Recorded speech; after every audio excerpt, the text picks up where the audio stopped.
ایک شخص نے 20 برس قبل ایک مکان خریدا. مکان کے لیے جو رقم استعمال ہوئی وہ حرام تھی. اب اسے پچھتاوا ہو رہا ہے کہ اس نے اچھا نہیں کیا. اب اس کا حل کیا ہے جبکہ مکان ابھی بھی اس کی ملکیت میں ہے؟ ہاں، یہ جو پچھتاوا ہوا ہے یہ ہے پلس پوائنٹ اس کا، جی. کہ اس کو توبہ کی فکر ہو رہی ہے. باقی یہ بھائی صاحب نے تفصیل ہمیں نہیں بتائی ہے کہ یہ حرام کس نوعیت کا تھا. حرام کی نوعیت سے جواب بدل جاتا ہے. مثلا اگر یہ پیسے اس نے شراب بیچ کر کمائے ہیں، خنزیر بیچ کر کمائے ہیں، سودی کاروبار سے کمائے ہیں، تو یہ ٹوٹلی حرام تھا. کمانا بھی حرام تھا، اس کو استعمال کرنا بھی حرام تھا.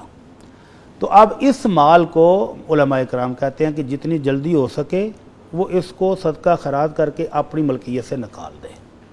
یہ جو مکان ہے اگر وہ مستغنی ہے تو اس کو بیچے اور بیچ کر اس کو صدقہ خیرات کر کے اپنی ملکیت سے نکال دیں.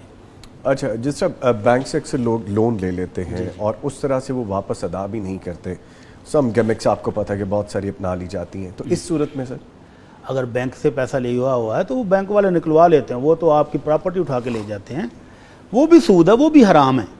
میں ابھی وہ آپ کے سوال کی جواب کی تفصیل ذرا بیان کرنا چاہ رہا تھا کہ پہلی صورت ہے کہ آپ کی کمائی ٹوٹلی حرام چیزوں سے تھی، تو پھر علماء کرام کہتے ہیں کہ اس شخص کو یہ حرام کی کمائی کو جتنی جلدی ہو سکے، توبہ کرنا چاہ رہا ہے نا، تو اپنی ملکیت سے نکالے. یہ مکان اگر موجود ہے تو اس کو بیچ کر غریبوں میں بانٹ دے، صدقہ خیرات کر دے تاکہ اس کی جان چھوٹ جائے. اور اگر بالفرض اس کو پتہ ہی نہیں تھا کہ میں جو کمائی کما رہا ہوں یہ حرام کی ہے، پتہ ہی بعد میں چلا، تو پھر اب خالی توبہ ہی کافی ہے. مکان بیچنے کی، بانٹنے بھی کوئی ضرورت نہیں ہے. خالی توبہ کرے، اللہ سے معافی مانگے تو بس معاف ہے. اللہ رب العزت نے قرآن مجید میں اجازت دی ہے، فمن جاءہ موعظۃ من ربہ فانتہی فلہ ما سلف وامرہ الی اللہ. جس بندے کو پتہ ہی نہ تھا کہ یہ حرام ہے یہ حلال ہے اور وہ کماتا رہا، اور بعد میں پتہ چل گیا، جیسے ہی پتہ چلا کہ تو وہ رک گیا، تو جو پچھلی کمائی ہے اللہ نے اس کو کھانے کی اجازت دے دی ہے. اور ایک بندہ جس کو پہلے سے کلیئر ہے کہ یہ جو میں معاملات کر رہا ہوں، مثلا رشوت دے رہا ہے اور لے رہا ہے، مثال کے طور پر جھوٹ بول کر وہ کسی کو چیز بیچ رہا ہے، دھوکہ کر رہا ہے مسلمان کے ساتھ، یا چوری کر کے کسی کا مال اٹھا کے لے آیا، یا فراڈ کر کے اس کو ٹھگ لیا. اب اس صورت میں ہے، علماء کرام کہتے ہیں کہ توبہ کا یہ حصہ ہے کہ جن مسلمانوں کا مال لوٹا ہے اگر ممکن ہو تو ان تک واپس بھی پہنچائے. ٹھیک ہے.